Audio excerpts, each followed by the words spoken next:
Welcome to the CBS Radio Mystery Theater Archives, the only YouTube channel which has the original classic episodes of the CBS Radio Mystery Theater in order with no ads.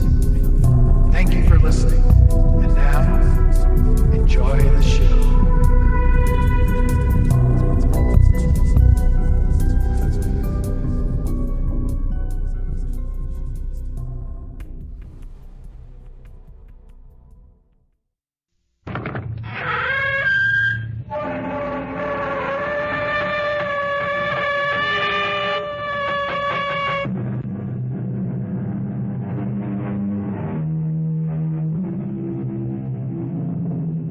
Come in. Welcome. I'm E.G. Marshall. I forget who, but someone once said that fate is like a madman with an axe waiting for us around the next corner. Which is to say, of course, that however serene our lives, we never know whether the madman is lurking around the next corner we turn, ready to take a vicious swipe at us with that axe. In point of which, consider the case of Lucas Lauder, warden of a certain state prison in a certain western state. Joan, in heaven's name, will you try to understand? In less than 3 hours, Guy Richards will be executed.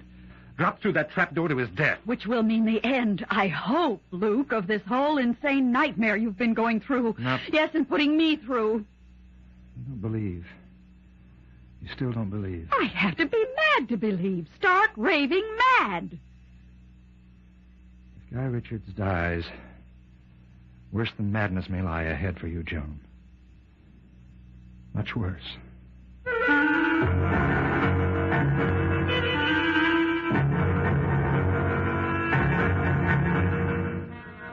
Our mystery drama, The Strange Case of Lucas Lauder, was written especially for the Mystery Theater by George Lowther and stars Robert Lansing.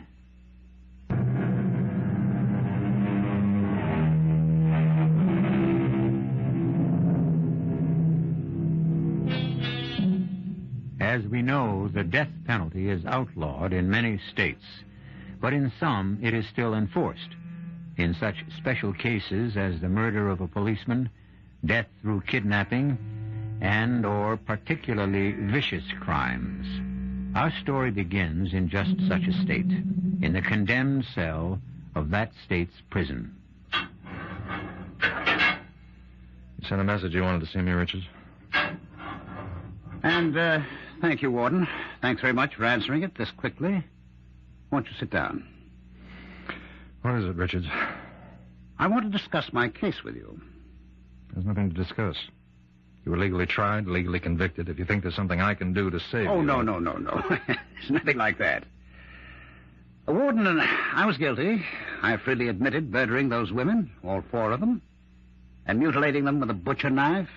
No. The name the newspapers gave me was well-deserved. Guy the Ripper. All right, then what is it you want to see me about? Warden, hasn't it ever struck you as odd, curious, that someone of my breeding and background could be guilty of 4 such horrible murders? Murders and mutilations identical with those done by Jack the Ripper nearly a century ago? Yeah, as a matter of fact, it has. Me and quite a few others. If you'd been judged insane... But I wasn't so judged. Nor was I insane. No, I am as sane as the next one. For whatever that's worth. Richards, I'm a very busy man. And prefer to spend as little time as possible in the company of anyone as vicious and depraved as Guy Richards. Yes, I know. But that's exactly why I asked you to come and see me. Warden, before very long, you're going to be spending all your time in my company. I don't blame you for looking puzzled. Let me explain. Yes, do explain. A little more than a year ago, Warden, I was a professor of parapsychology at the university. I was happily married, successful, and deeply involved in my work. And then suddenly, shockingly, for no apparent reason, I became, well, the embodiment, you might say, of a man who has been dead for many, many years. Jack the Ripper. It began, Warden, it all began one morning in my office at State University. Come in. Well, Eric Nordling. It's good to see you. Good to be back, Guy. Good to have you back. I can't tell you how much I've missed you this past month. It's like missing my right arm. Oh, nonsense. I'll be frank with you. When you went into the hospital for those tests a month ago, I didn't expect I'd miss you as much at all. Well, why should you? I'm just an assistant professor. Ah, but what an assistant. You remember when you left, you and the class were analyzing those strange, gruesome murders that had taken place? The 3 women? Remember? I remember. Well, I took over for you, and believe me, the class soon let me know that I just wasn't in it with you. They said no one, not even me, could touch you when it came to explaining the murderer's drives and motivations. In fact, they said you understood and explained them so well, they wouldn't be surprised if you were the murderer. Well, what is it, Eric? Eric? Guy, I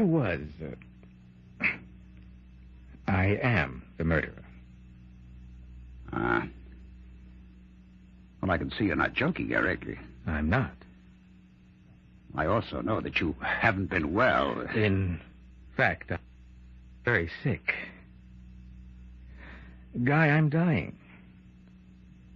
But none of that changes the simple truth that I murdered those women and mutilated them. Guy, I'm Jack the Ripper. No, I'm not crazy. As a professor of parapsychology, you do believe that people can be possessed by the spirits of the dead?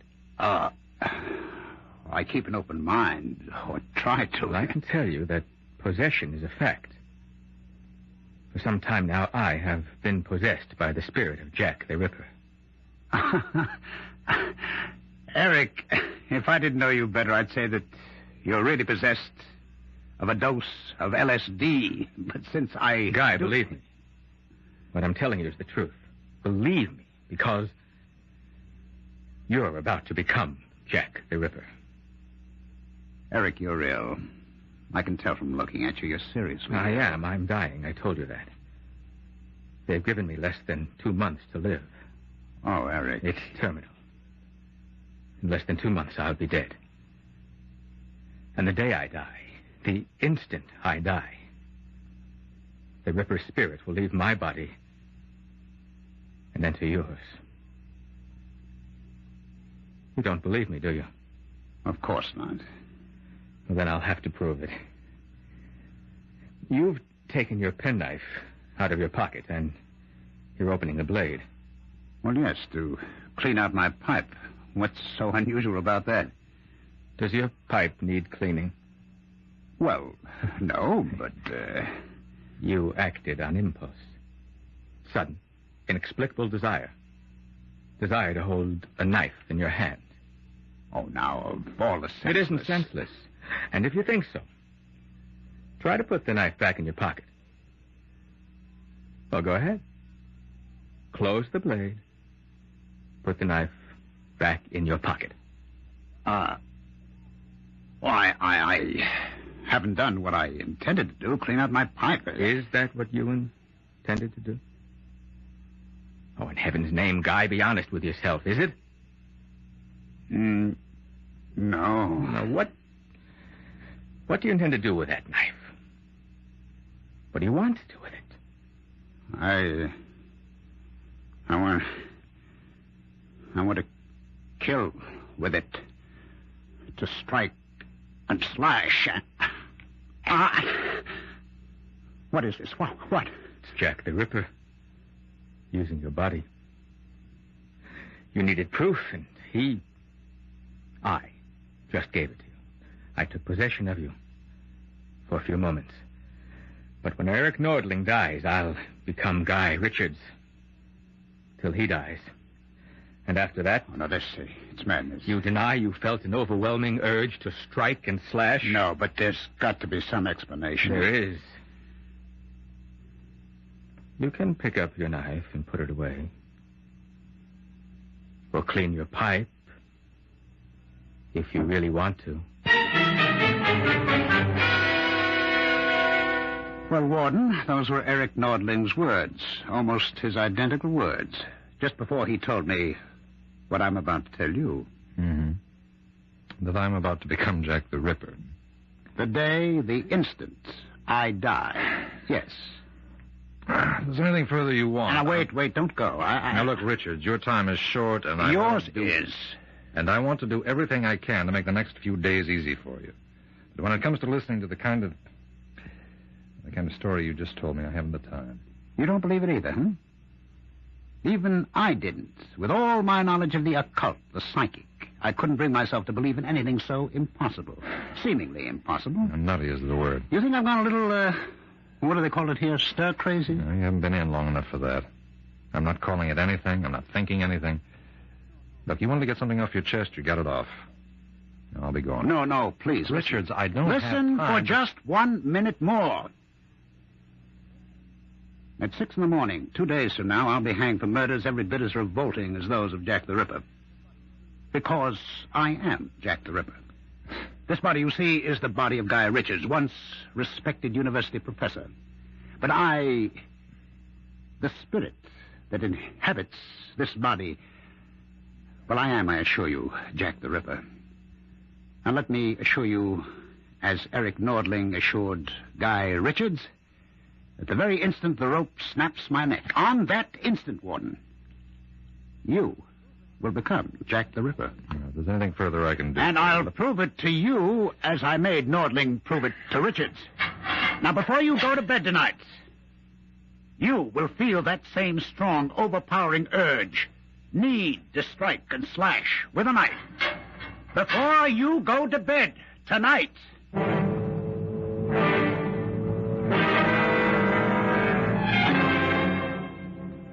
That's really one of the strangest stories you've ever brought home with you.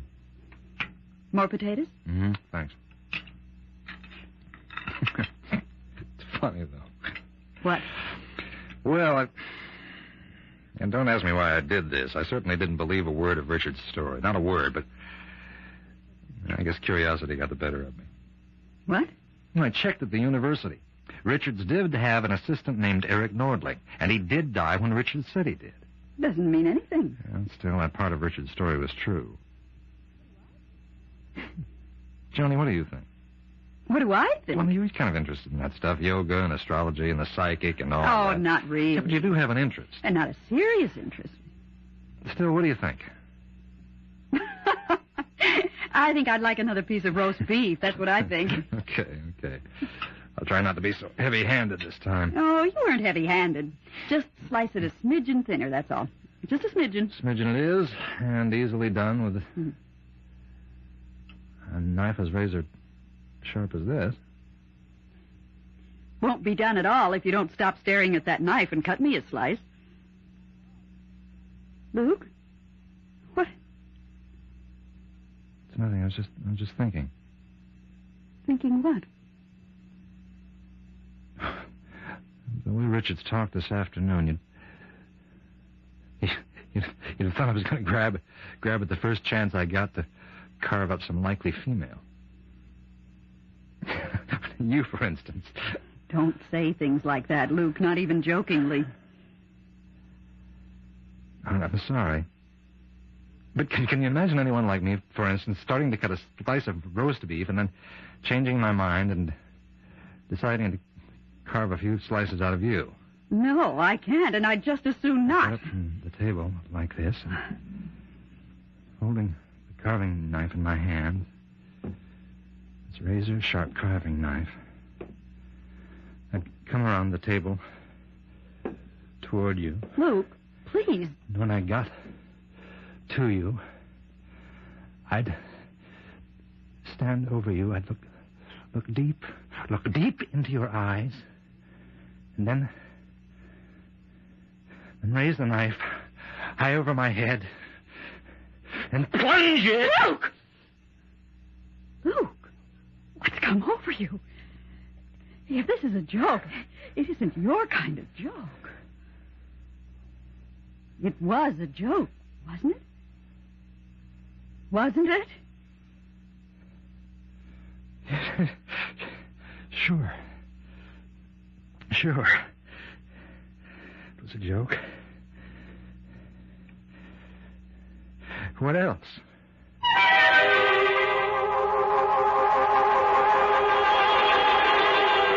What else, indeed?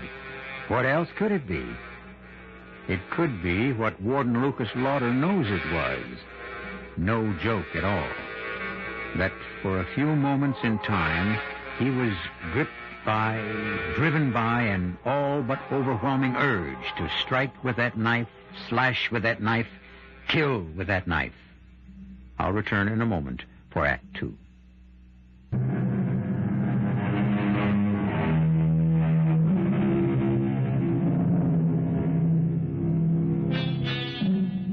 As I said earlier, fate is sometimes likened to a madman with an axe, and it would surely seem that Lucas Lauder, warden of State's Prison, has run head-on into him. When Guy Richards told Lucas that he was really Jack the Ripper, that his body was possessed by the spirit of the Ripper, Lucas laughed. But his laugh turned to a worried frown when he came dangerously close to stabbing the wife he loves. Now in Lucas' office at State's Prison the following afternoon. No, Jerry. No, look, I don't mean to be harsh, but I think Maxwell's privileges should be taken away for a while. Yes, a week at least. All right, goodbye. Yes, Miss Conley? They brought Guy Richards over, Warden. All right, tell them to bring him in. Yes, sir. Bring him in. All right, boys, you wait outside. Sit down, Richards. Thank you. Richards, I want to talk to you about, among other things, I want to talk about your personal effects. Well, we've talked about that. I told you I don't give a damn what you do with them. Warden, you didn't have me brought here to talk about my property. You brought me here to talk about what happened to you last night. If you're going to start again on that nonsense about being Jack the Ripper... It isn't nonsense, and you know it. Now, you also know that when I go through the trap less than 48 hours from now, you'll become Jack the Ripper. You know it because I put you through a sort of trial run, you might say, last night. What did happen last night, Warden? I don't know what you're talking about. I'm talking about what your wife, Joan, thought was a sick joke, but was no joke at all. I'm talking about how you stood over her with a carving knife, the knife you'd been using for the roast beef. Right? Oh, look, you're not going to be sick, are you?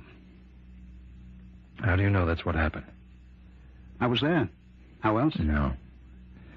No, that's impossible. What you're saying is impossible. Incredible, yes, but not impossible.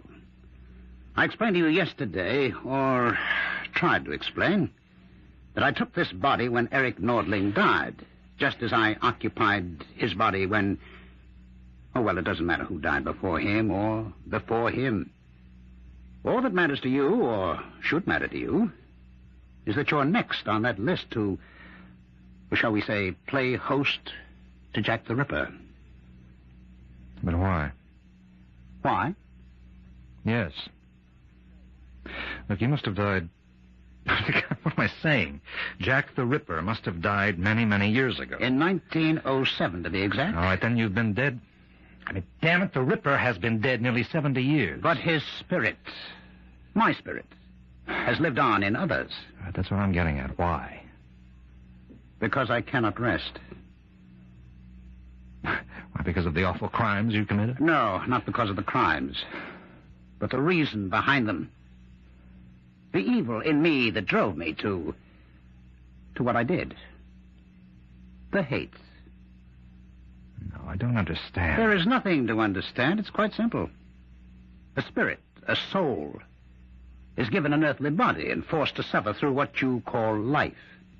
Forced to go through this agony again and again and again until it is cleansed completely of evil, of hate. The evil in me was so great it will take, well, only the Lord knows how many lifetimes to wipe it away. Unless it meets a love as pure as the hate is evil. A soul as tender as the hate is brutal. A spirit as compassionate as the hate is ruthless. And that will never be. Never? No such love exists. No such soul, no such spirit. Not on this earth, that's for sure. You really believe what you're saying, don't you? You really believe that you are actually Jack the Ripper? Oh, for and the that you... love... I'm going to give you another taste of what it's going to be like to be Jack the Ripper. If you think for 1 minute that I don't care what believe... you believe. Just do me a favor and send me back to my cell. Yes, Warden? Richards will go back to his cell now. Yes, sir. Richard is going back now. Remember what I said, Warden. I'm going to give you another taste. Soon. All right, let's go. Warden, Yes, Miss Conway? it's near time for me to go home, and the buses get awful crowded in weather like this, so I was wondering, could I leave now? Sure, yes, of course. Go ahead. Wait a minute. Yes, sir. I was about to leave myself. I'll drive you home. Oh, no, sir. I couldn't take you out of your way. No, it's not out of my way. But not much, anyhow. Well, if you're sure it's no trouble. It's no trouble at all. It'll be a pleasure.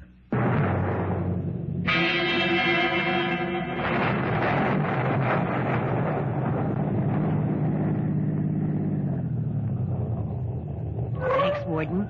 Awfully nice of you. I'll see to your door. Oh, no need for that. No, I insist. There have been a lot of muggings in this neighborhood. Some. So I want to be sure that you get to your apartment safe and sound.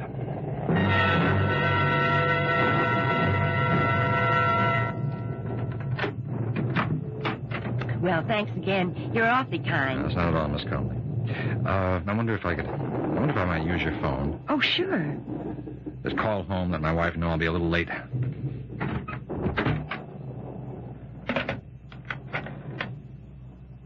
Now, second thought, there's no sense in calling. I won't be that late. Oh, only 5 or 10 minutes.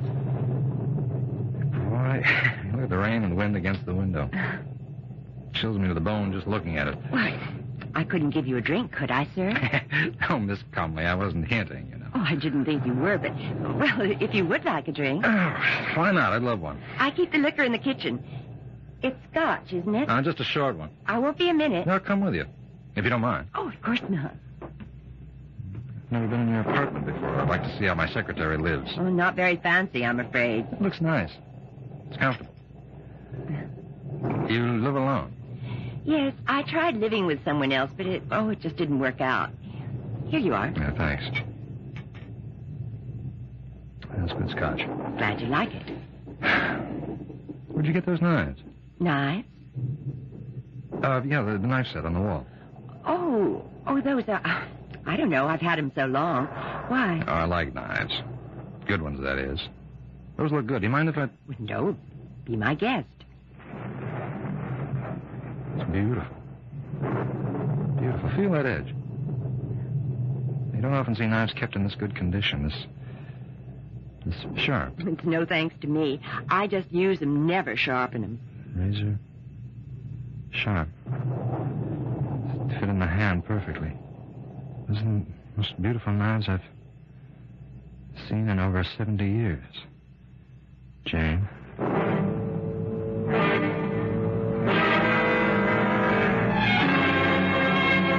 Get out of my cell, Warden. I don't have to put up with What are this. you doing to me? You answer me, Richards. What are you doing? I've told Now, you. you've told me a lot of nonsense about you being Jack the Ripper and taking possession of me, my body, when you die. I don't buy that. But you're up to something. You've done something to me. And I'm not leaving this cell till you tell me what it is. You're scared, Warden? Of what you came dangerously close to doing to your secretary yesterday? And will do not long after you hang me? The urge, the nearly overpowering urge. I stayed your hand, not you. To plunge the knife into her? To slash... Stop it. See, stop it! All right, now you listen to me. I'm no fool. Yesterday I nearly murdered that girl. And somehow you know all about it. But I stayed my hand, not you, because I'm not a killer. Then how do I know what went on in that kitchen? I don't know how you've devoted your life to parapsychology, and you know all there is to know about things like ESP, thought transference, hypnotism. That's it. Hypnotism. Like Nordling, you're a hypnotist. Somehow or other, I don't know how, you managed to hypnotize me when I was talking to you. You put ideas in my head. Post-hypnotic suggestion, I think it's called.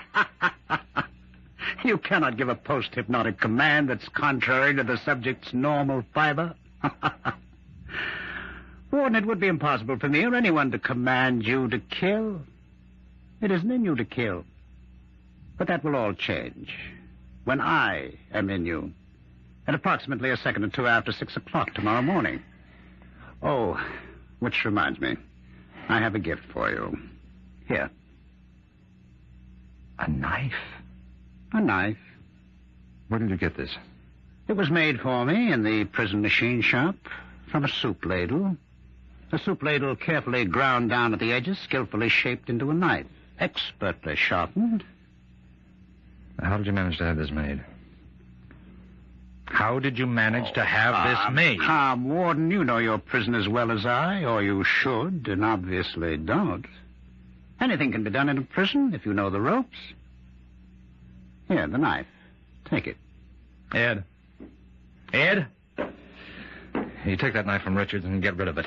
See me in my office later and you explain how he got it. Oh, no, wait a minute. Here, give it to me. I'll get rid of it. Not until you've used it. Not until I, the Ripper, have used it. Again, and again, and again. Ed, I don't want to see this man again until his execution tomorrow morning at 6.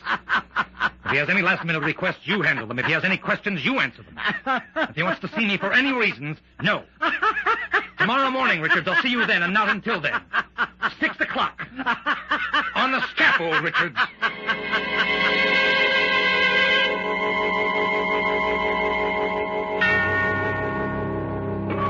On the scaffold, when the noose will be tightened round the neck of Guy Richards, the trap will be sprung, and he'll plummet to death. Or will it be life? Another life to be lived out in the body of Warden Lucas Lauder. I'll return shortly for Act 3.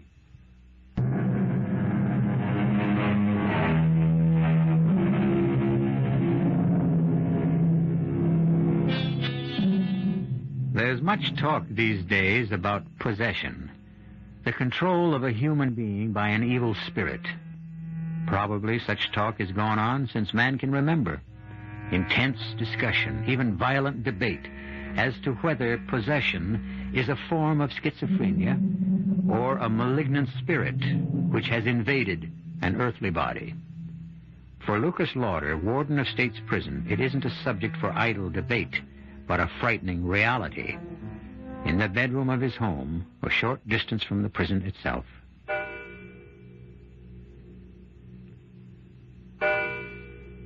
Luke? Go to sleep, Joan.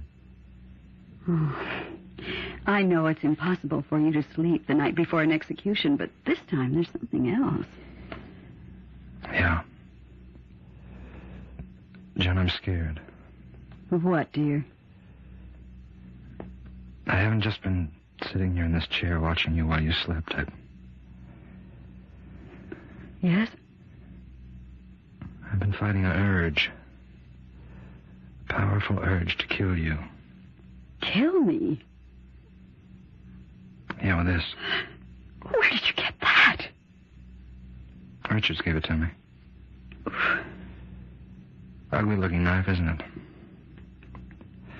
Somehow he managed to get it made in the machine shop and have it smuggled to him. He gave it to me as a present. It's a strange kind of present. No, it's not a present to me, Joan. It's to himself. Oh, that nonsense. Nonsense? About him being the reincarnation of Jack the Ripper. Oh, he is. He is. I laughed, too, at first, but he is the Ripper. In possession of Guy Richards' body. And at 6 this morning, less than 3 hours from now, he'll be in possession of mine. Luke, darling, you can't be serious. You don't really believe that. After what's happened, I'd be a fool if I didn't. What has happened? Got to bring myself to talk about it. He told me he was going to take possession of me temporarily for a short time to prepare me for what's to come after he hangs. Well, you didn't take that seriously. No, not then, but within an hour, I nearly stabbed Miss Conley to death. Your I secretary? drove her home in that storm day before yesterday. I invited myself in. You? Pretended I wanted to use the phone to call you, but I had no intention of using that phone. I just wanted to get into her apartment to... To kill her? I didn't know it then. I didn't know why I tricked my way in, but... Well, then I sort of led her into offering me a drink, and I went with her into the kitchen where she keeps the liquor. While she was making the drink, I noticed a set of knives, kitchen knives, on the wall. I pretended to admire them, and I took one to examine it only. I wasn't examining it. I was thinking... Luke, my darling. Now, don't touch me. Don't touch me. Don't even come near me. It's dangerous. Dangerous? Luke, what are you saying? I could do to you right now. What I came close to doing to her. The urge was powerful then, but it's even more powerful now. It's almost as if the closer I get to Richard's hanging, the more the urge grows inside me. Luke. I don't have any control. Joan, no control anymore. This knife, I gave it to the guard to get rid of. No, I started to give it to him, and then I changed my mind. I was forced to change it by a power stronger than me, and so I kept it and brought it home. I've been sitting here for hours holding it in my hand, fighting off a terrible obsession to kill you with it. Oh, my poor darling, to think what you've been going through, and I never knew. How can you think of me when you're the one who's in danger? Well, because I don't believe I am in danger, not from you. John, I just told you. I don't care what you told me. I care about what I know, and I know you love me. Oh, yes, I love you, but He'll be dead in a few hours. Dead! And all this business about his spirit possessing you, I don't believe it. I came close, that close, to killing Miss Coleman. And killing me, you say. But you didn't. But next time... There won't be a next time, because once Guy Richard dies, his power over you will be ended. Oh, Luke, don't you see what's happened to you? Yes, I see. He's possessed me. Nonsense. I can give you... I don't know how many reasons why it is just plain nonsense. All right, give me just one. But I've read a lot about Richards in the papers, and you've told me a lot about him. He's a skilled hypnotist. I don't know much, if anything, about hypnotism, but it seems to me that he could have brought you under some kind of hypnotic influence. No, I can't believe Another thing I know about him, his personality is strong, overpowering, viciously overpowering. Just talking to someone like that, being near him, could do strange things to a person. No, I don't care how many reasons you can dress up. I know what I know. I know what I've got to do. What? I've got to stop the execution. Luke, you can't do that. Well, I can try. It's my only hope. I've got to stop that execution. I've got to save him to save myself. I know it's only 4 a.m, but this is a matter of life or death. You get the district attorney out of bed. I'll wait. Luke, try to pull yourself together. Telephoning the district attorney at this hour? What are you going to say to Hello, him? Mr. McGowan? I'm sorry to wake you at this hour, sir. Thank you, yes. It is urgent. I want to stop the execution of Guy Richards at 6 this morning. On what grounds? I have reason to think he's innocent. No, sir, there's no proof. No real proof, but... Look, McGowan, I want you to call the governor if necessary. McGowan, I beg you, right? Yes, I see. Well, in that case, I'll phone the governor myself. Luke, darling, you can't phone the governor. Operator, this is Warden Lucas Lowther of State's Prison. I want to put through a call, an urgent call to Governor Morris at the state capitol. And hurry, please hurry. Well? He refused. Well, you couldn't expect. No, I didn't. I hoped against hope. I'd better get ready. Richards has less than an hour to go. And so have I.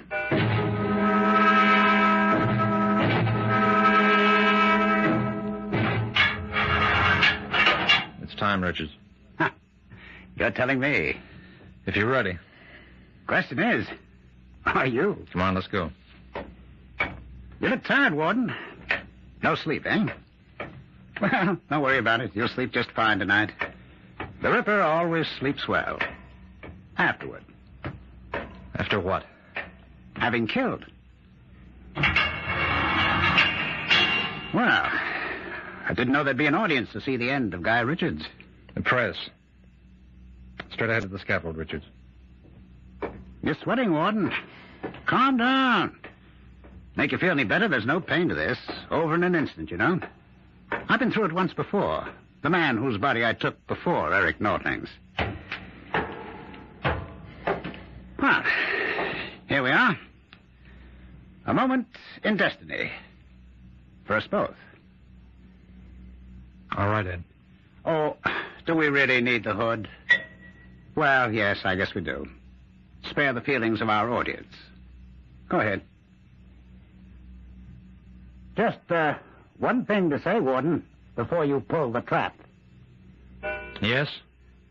This isn't goodbye. I'll be with you again. Soon.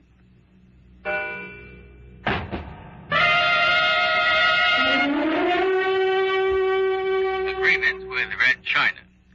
That's the latest news from the nation's capital. Guy Richards, the notorious Guy the Ripper, was executed this morning at State's Prison.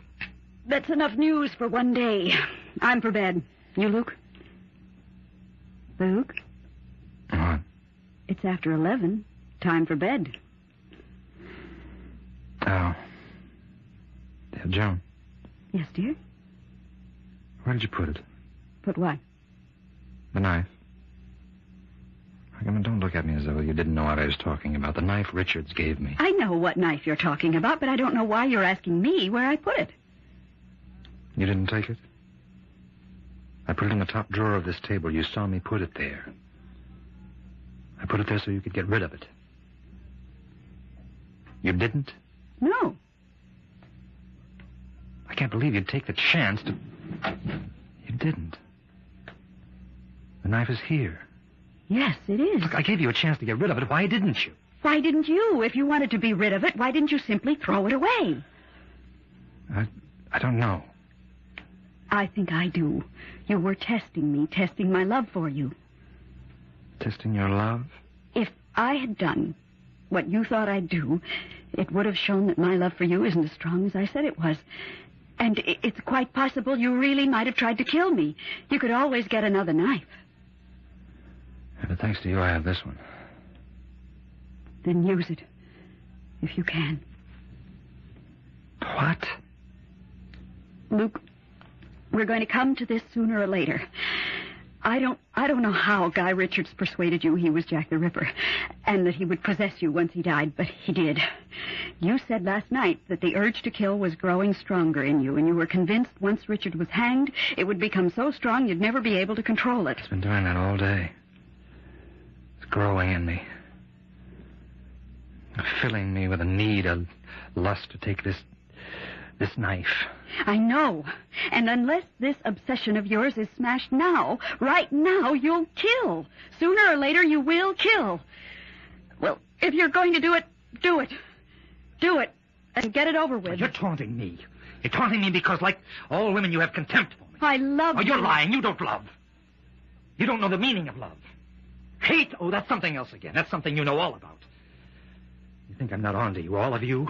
Let me tell you something. I've spent months, years watching you and the likes of you. Luke, what? Playing your little tricks, luring men, and... Oh, don't think I didn't see you today, this very day in Leicester Square, flaunting your charms. Leicester Square? Leicester Square, Piccadilly, Fleet Street, wherever you could sell yourself. Luke, now snap out of it. Pull yourself together. Look about you. Take your last long look before you die. You see that gas light at the end of the alley? Well, you see it for the last time. Gas light? Listen. You hear the carriages and the coaches, the horses, for the last time. And then you feel the point of this knife against your throat.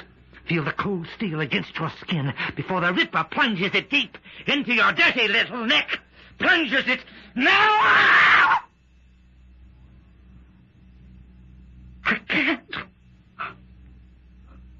I want to. I can't. Why? Why can't I? Because you're not Jack the Ripper. You're Lucas Lauder, my husband. The Ripper hated. You love me every bit as much as I love you. I do. Dearest. He said, Richard said, the spirit of the Ripper would never be free, never find rest until it met a love as strong as his hate. Heaven knows, Joan, there can't be, there never has been a love as strong as yours. Maybe it's crazy, but I feel he has found that rest at last. Thanks to you.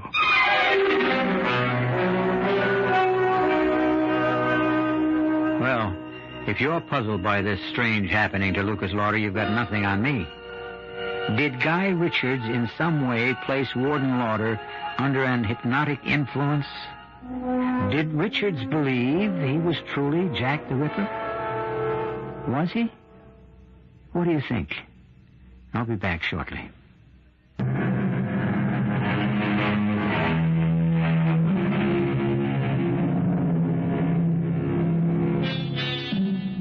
When I told this story to a friend of mine who's a psychic, a sensitive, she said that, of course, Guy Richards was the reincarnate Jack the Ripper. Another friend, a psychiatrist, said, nonsense, a clear case of a split personality. Which is right, I don't know. Maybe the truth lies somewhere in between. Wherever it lies, it makes a good story. I hope you enjoyed it. Our cast included Robert Lansing, Lenka Peterson, Ralph Bell, Ira Lewis, and Patricia Pierdon. The entire production was under the direction of Hyman Brown. This is E.G. Marshall inviting you to return to our Mystery Theater for another adventure in the macabre. Until next time, pleasant dreams.